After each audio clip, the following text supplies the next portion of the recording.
Fatal. Yo cuando trabajaba en la Hispanoamericana, me tocó una profesora de ahí, porque resulta ser que esa señora va y yo no me doy cuenta, porque les voy a presentar mi clase hecha por mí como trabajo de transducción de señales, un temazo.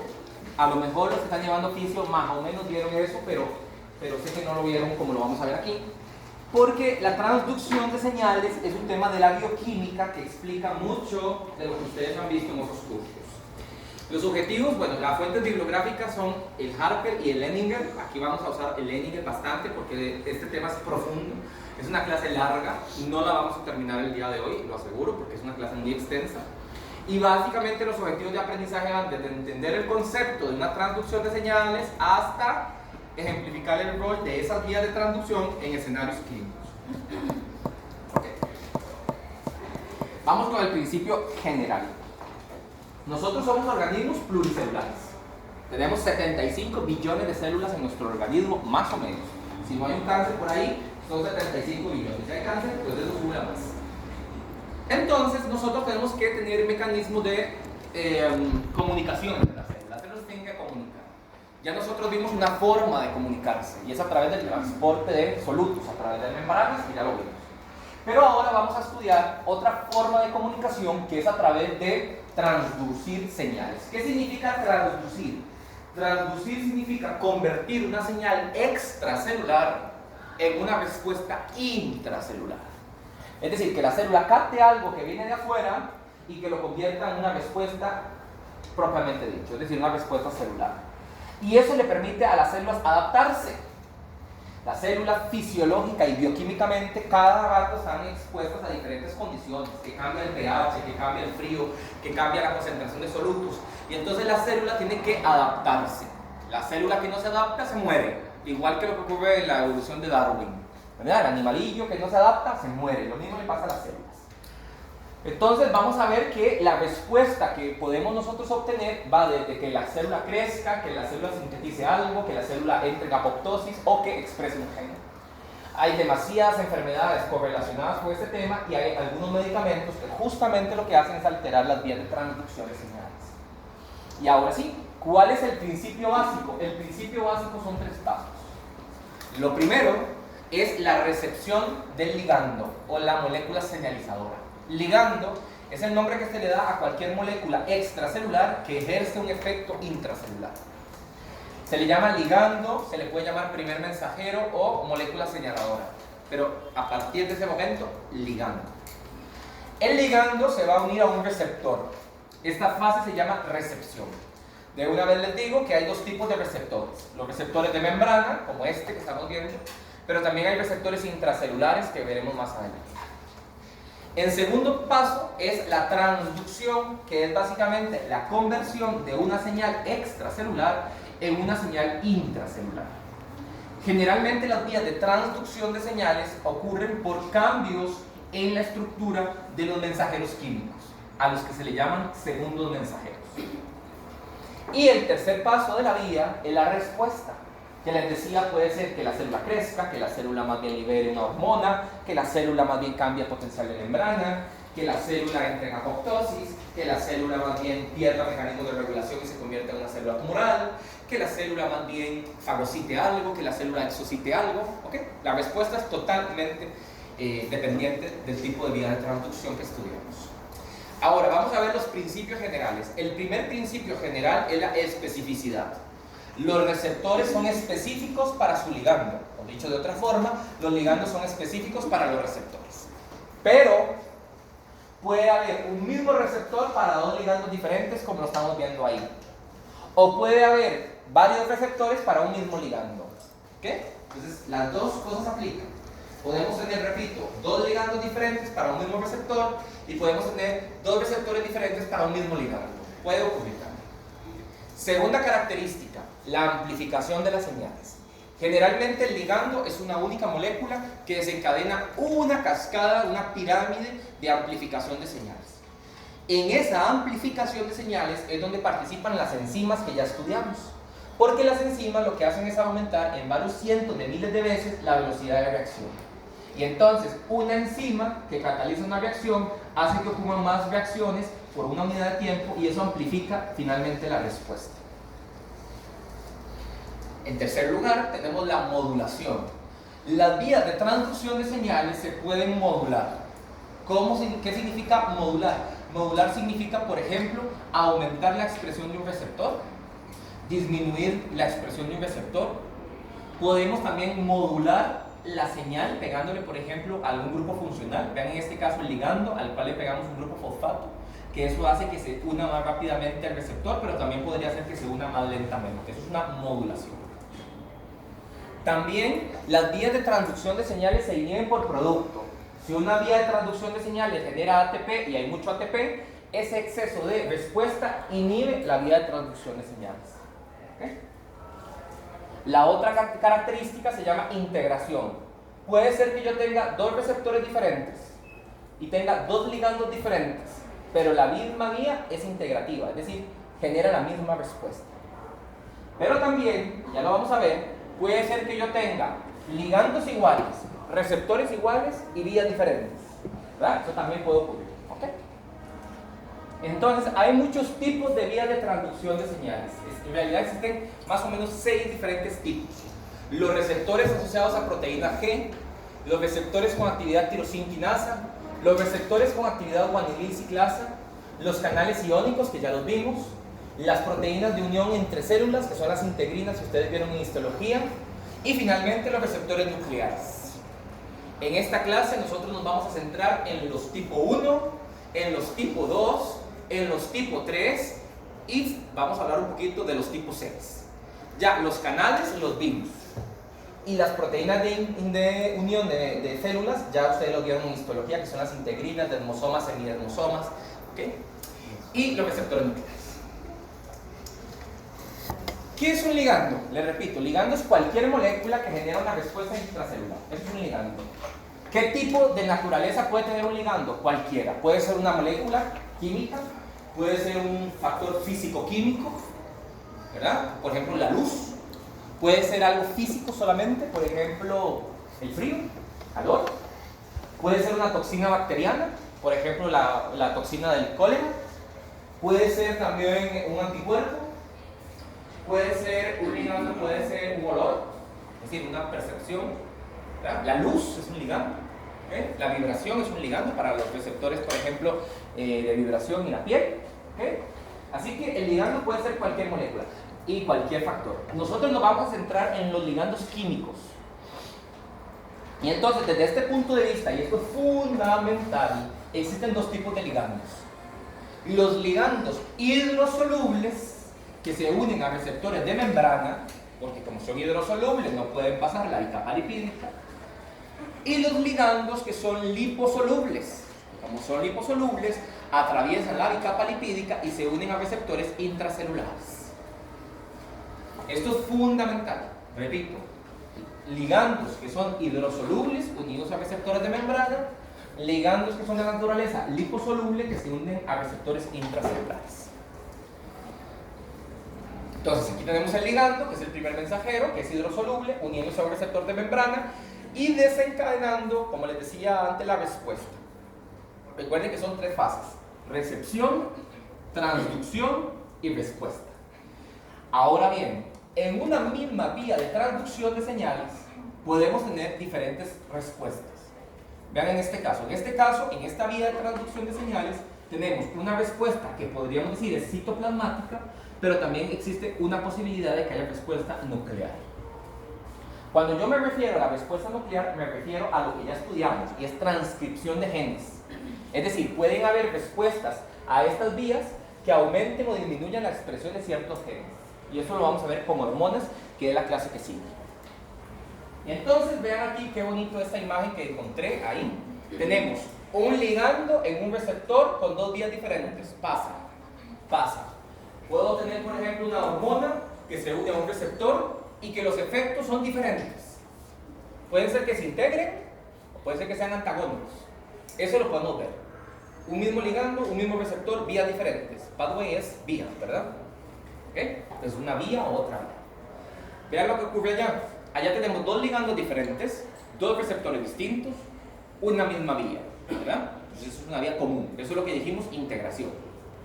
Y también puede ocurrir esto, dos receptores diferentes, dos ligandos diferentes, dos vías diferentes, pero que se cruzan. Y esto es lo que más pasa en nuestras células. Y si les, permítanme, voy a adelantarme, si les enseñara una vía de transducción en una célula, ya me van a entender a qué me refiero. Permítanme para avanzar un poquito nada más. Veamos esto, ¿verdad? Esto es transducción de señales, ¿verdad? Entonces ahí tenemos, vean ustedes cómo tenemos un ligando que se une a un receptor, en este caso el receptor de insulina, y vean todo el montón de vías que se generan a partir de ahí. Como les repito, muchas de estas vías son agonistas, es decir, generan el mismo efecto, pero también pueden ver vías que son antagónicas. Y ya vamos a ir entendiendo por qué ocurre eso.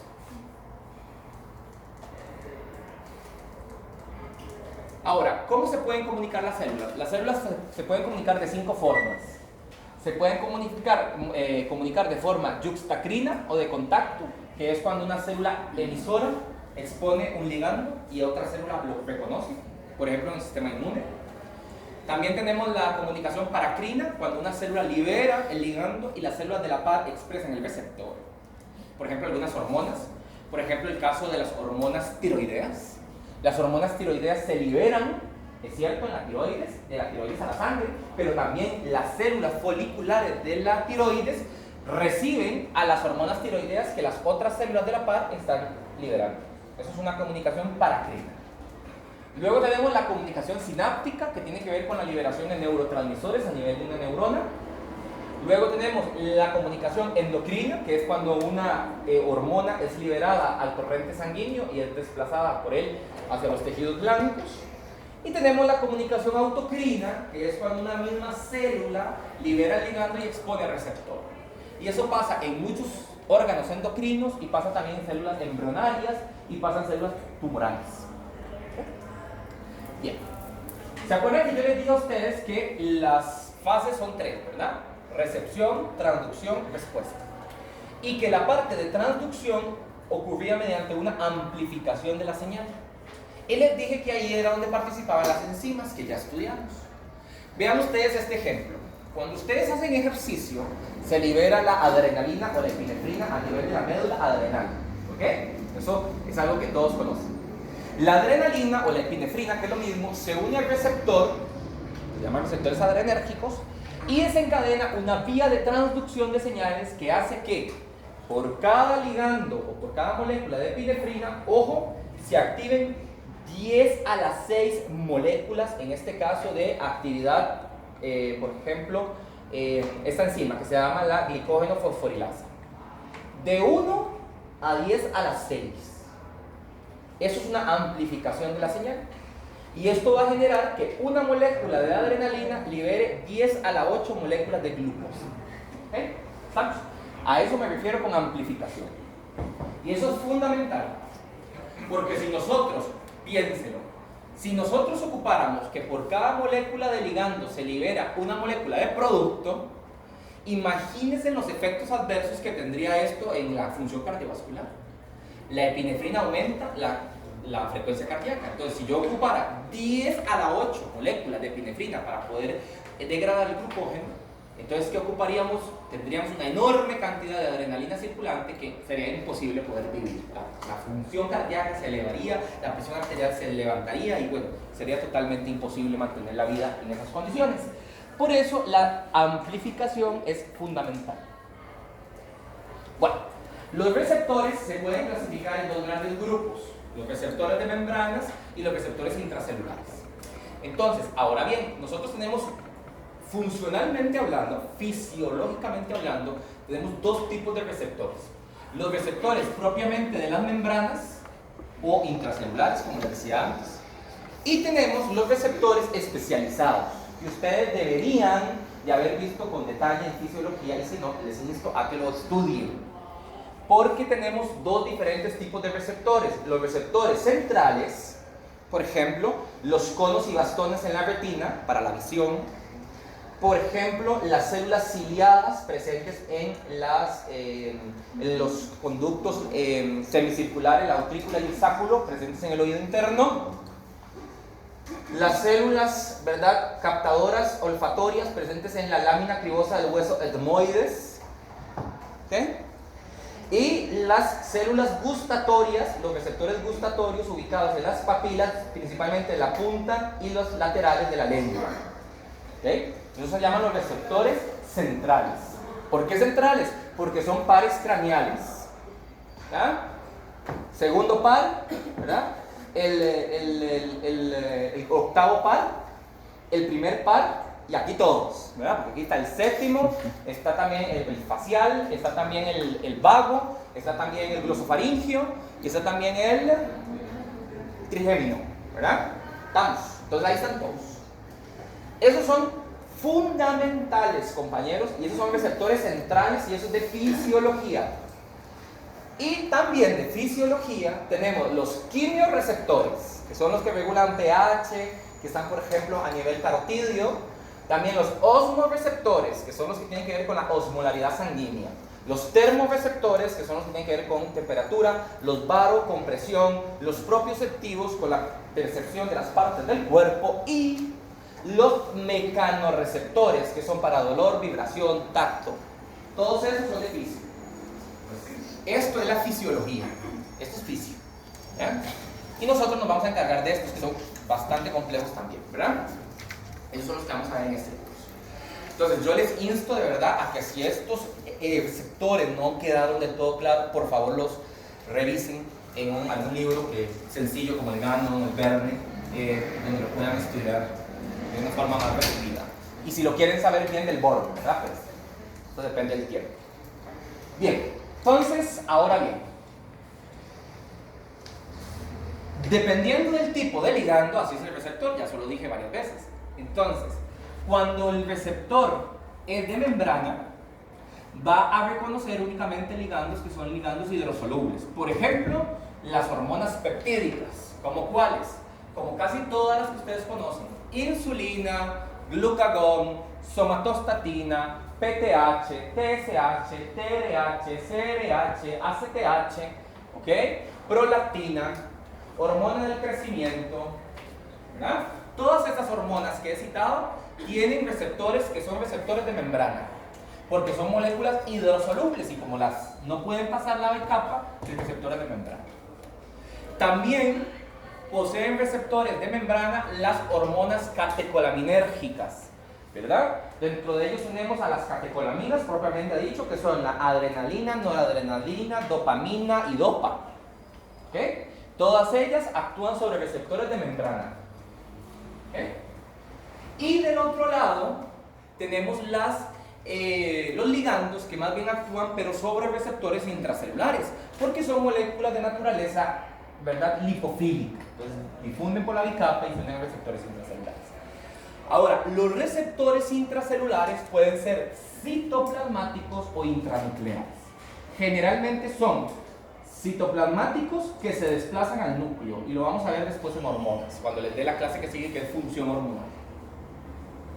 Dentro de este grupo de hormonas tenemos a la triiodotironina, que es la T3, a la tiroxina, que es la T4, a los prostágenos como la progesterona, a los glucocorticoides como el cortisol, a los mineralocorticoides como es la aldosterona, a los estrógenos como el estradiol, la estrona y el estradiol, a los andrógenos como la testosterona, la dihidroepiandrosterona.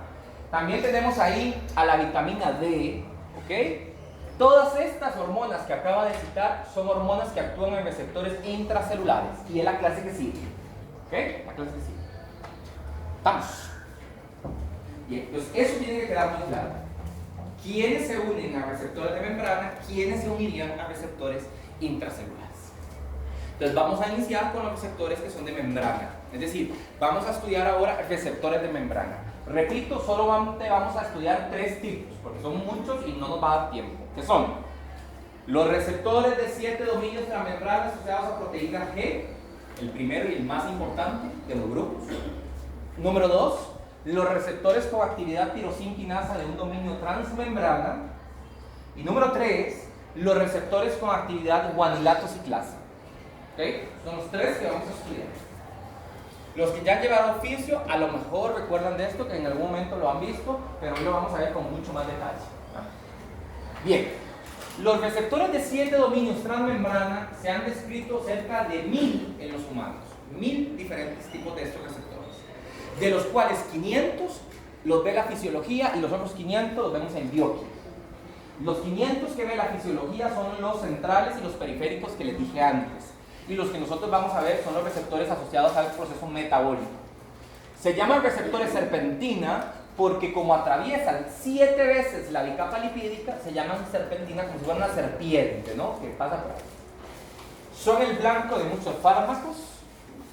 Son receptores que sufren de sensibilización, es decir, son receptores que se pueden interiorizar para disminuir la respuesta de transducción de señales, y, si recuerdan de enzimas, pueden sufrir regulación alostérica. Recuerden que la regulación alostérica era cuando una molécula se une a un sitio diferente del sitio de unión y genera cambios en la unión del receptor, en este caso, al ligando. ¿Okay? Eso lo vimos también en enzimas. Bien. ¿Por qué se le llama asociados a proteínas G?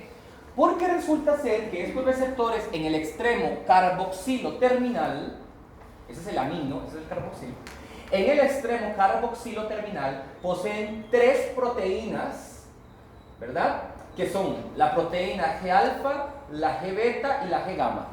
¿Ok? Se llaman asociados a proteínas G porque en la región intracelular poseen 3 proteínas, una alfa, una beta y una gamma. Se llaman proteínas G porque para que tengan actividad biológica tienen que tener un nucleótido de GTP unidos, y de ahí viene lo de proteínas G, del GTP que tienen que tener unidas para tener actividad biológica. Son heterotriméricas porque son 3 subunidades diferentes, hay una alfa, hay una beta y una gamma, son diferentes. Por eso se llama hetero, diferente, trimérica 3. La más importante es la subunidad G-alfa, porque es la que tiene actividad catalítica. Parece ser que el complejo beta-gamma más bien ejerce un efecto inhibitorio sobre la actividad de la G-alfa, y también participa en la apertura de ciertos canales, principalmente canales de potasio. ¿Okay? Bien, y ahora ojo lo que voy a explicar. En condiciones basales, es decir, sin el ligando, las 3 subunidades, la alfa, la beta y la gamma, se encuentran formando un heterotrímero. Están unidos. Y en ese estado inactivo, la subunidad G-alfa tiene GDP unido. GDP es guanidín difosfato. Cuando se une el ligando al receptor, que es lo que está pasando ahí, lo que ocurre son 3 cosas. Primero, y lo más importante de todo, que el GDP se sustituye por un GTP. Repito, cuando el ligando se une al receptor, el GDP se sustituye por un GTP. Eso es lo primero que pasa. Lo segundo que pasa es que las 3 proteínas G se separan del receptor. Como lo están viendo ustedes en la imagen, se separan del receptor. Y lo tercero que pasa es que la subunidad G-alfa se separa del beta-gamma. ¿Lo ven? Ahí también lo están viendo en la pizarra. Entonces repito, cuando el ligando se une al receptor, 1, el GDP se sustituye por un GTP. Bien. 2, el heterotrímero se separa del receptor. Bien. 3, la subunidad G-alfa se separa del beta-gamma. A ese beta-gamma se le llama complejo beta-gamma. ¿Verdad? Complejo beta-gamma. Sí. No entiendo cómo la evolución del GDP Lo que hace el GTP. ¿Qué es GTP? el GDP. GDP es guanidín difosfato, es un nucleótido. Igual que decir, digamos, ADP, pero es GDP porque es de guanina. Guanidín difosfato. Sí, yo me acuerdo. Ajá. Y GTP es guanidín trifosfato, es un nucleótido. ¿Ok? Gracias. Bueno. Entonces se separan. ¿Ok? Eso, muy bien. ¿Estamos claros? Repito, cuando el ligando se une al receptor ocurren 3 cosas. 1, sustitución del GDP por GTP. 2, separación del heterotrímero del receptor. El número 2, perdón. Y número 3, separación del complejo beta-gamma de la subunidad G-alfa. La subunidad G-alfa es la que es importante, por lo menos en este contexto. Les repito, el complejo beta-gamma participa en otras cosas fisiológicamente hablando, pero que no es necesario en el curso de bioquímica saberlas. ¿Estamos? Bien. Ahí tenemos el primer paso. Ligando que se une al receptor, sustitución de GDP por un GTP, disociación del heterotrímero del receptor y separación de la G-alfa del complejo beta-gamma. Exactamente lo que hemos dicho. Ahora, esta subunidad, que se llama la subunidad G-alfa, está activa. Repito, cuando la subunidad G-alfa tiene GTP unido, está activa. Si usted sustituye ese GTP por un GDP, se inactiva. ¿Okay? De hecho, ese es el principal mecanismo para ponerle el switch a este mecanismo de acción. Repito, si yo a la subunidad G-alfa le quito el GTP y le vuelvo a poner un GDP, se inactiva, se vuelve a unir al complejo beta-gamma y se vuelve a unir al receptor. Es decir, esa disociación ocurre por la sustitución GDP, GTP, GTP, GDP. ¿Estamos? Bien, segundo paso. ¿Qué hace la subunidad G-alfa? La subunidad G-alfa puede hacer un montononón de cosas. Un montononón de cosas. Y lo voy a hacer aquí en un mapa conceptual. La subunidad G-alfa puede hacer un montononón de cosas. Vamos a tener en bioquímica subunidades que se llaman G-alfa-S. Vamos a tener en bioquímica subunidades que se llaman G-alfa-I. Vamos a tener en bioquímica subunidades que se llaman G-alfa-Q. Vamos a tener en bioquímica subunidades que se llaman G-alfa-OL. Vamos a tener otras que se llaman G-alfa-12-13. Ahí sigue la lista. Solo voy a dedicarme yo a las tres primeras, porque las otras se ven en fisiología. ¿Qué hace la G-alfa-S? S proviene de stimulated, de que estimula algo, ¿no? Entonces, cuando yo me refiero a G-alfa-S, me refiero a G-alfa-S estimuladora. Cuando yo me refiero a G-alfa-I, ¿verdad? Es de inhibición, entonces inhibitoria. Cuando nos referimos a G-alfa-Q, nos referimos a principalmente la regulación del metabolismo del calcio. Y las otras, por ejemplo, G-alfa-OL tiene que ver con la cintilla olfatoria, pero eso se ve en fisiología. Entonces, repito, la subunidad G-alfa puede tener varios apellidos: G-alfa-S, G-alfa-I, G-alfa-Q, G-alfa-OL, G-alfa-12-13, G-alfa-RAF. Hay un montón de G-alfas. La que a mí me importa más es esta, la G-alfa-S, la G-alfa-I, la G-alfa-Q. ¿Okay? Pero quiero que lo vayan ya conceptualizando, que no solamente hay una G-alfa-S, hay un montón. Incluso una misma G-alfa-S puede tener diferentes funciones, activando diferentes cosas, ¿verdad? ¿Ok? Vamos a ver lo más importante que hace la G-alfa-S. La G-alfa-S tiene una función muy importante, porque resulta ser que la G-alfa-S, dentro de sus funciones, está a activar a una enzima que se llama adenil o adenilato ciclasa, que es lo mismo. La adenilato ciclasa es una enzima, ¿verdad?, que se encuentra en la bicapa lipídica, que lo que hace es ciclar la molécula de adenilato. ¿Qué es la molécula de adenilato? El AMP. Y como es una adenilato ciclasa, entonces genera AMP cíclico. ¿A partir de qué? Del ATP. Entonces, la adenilato ciclasa toma el ATP, que es el adenosintrifosfato, y lo convierte en AMP cíclico. Importantísimo, porque el AMP cíclico es el segundo mensajero más importante de nuestro organismo. AMP cíclico, que les repito, es tomar el ATP y convertirlo en una molécula que es cíclica. Hasta aquí es AMP, pero cuando usted le pone lo cíclico es porque aquí se forma un enlace fosfodiéster formando un ciclo. ¿Estamos? El tercer paso es lo que hace ese AMP cíclico. Ese AMP cíclico que se acaba de formar es un segundo mensajero. Y como segundo mensajero que es, lo que hace es activar a otra enzima, ya no a la adenilato ciclasa, porque ya esa se activó, sino a la proteína quinasa dependiente de AMP cíclico, que se llama pKa. Entonces, el AMP cíclico se une a la pKa y la activa, porque resulta ser que la pKa sin AMP cíclico está inactiva. Pero cuando el AMP cíclico se une a la pKa, se activa. Muy bien. ¿Cómo ocurre eso? Ocurre más o menos así. La pKa, que se llama proteína quinasa dependiente de AMP, es una estructura con 4 subunidades. Tiene 2 subunidades que se llaman catalíticas y 2 subunidades que se llaman regulatorias. ¿Ok? Esa es la pKa. pKa. Proteína quinasa dependiente de AMP cíclico. Entonces, como tiene 4 subunidades, resulta ser que la pKa necesita que se le unan a las unidades regulatorias AMP cíclico. Se le unen 2 moléculas de AMP cíclico a cada subunidad regulatoria.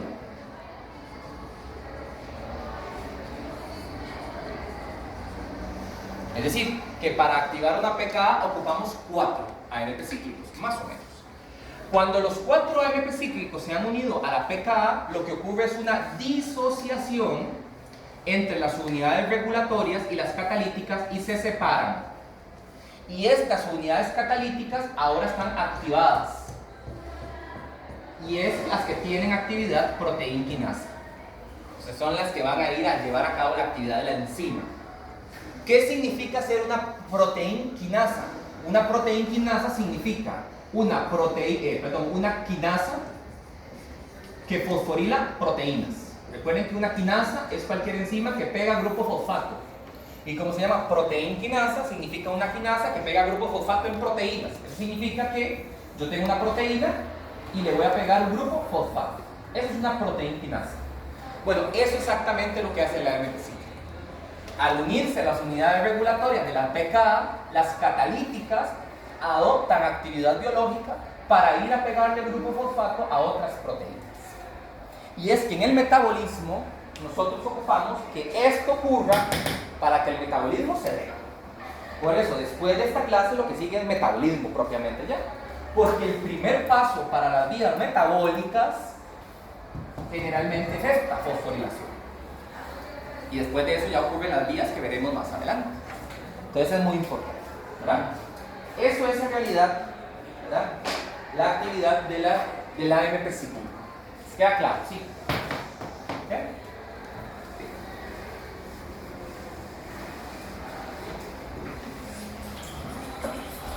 Ya, ok. Bien, seguimos. Entonces, ok, ahí está. Aquí hay un error conceptual, ¿verdad?, que siempre digo, voy a corregirlo porque siempre se me olvida. Que es que parece ser que lo que está mal es esto, ¿verdad? Porque en realidad el AMP cíclico se une a las unidades regulatorias, que son las que están en amarillo, y se activan las catalíticas, pero aquí está al revés, ¿lo ven? Entonces, por favor, lo corrigen ahí.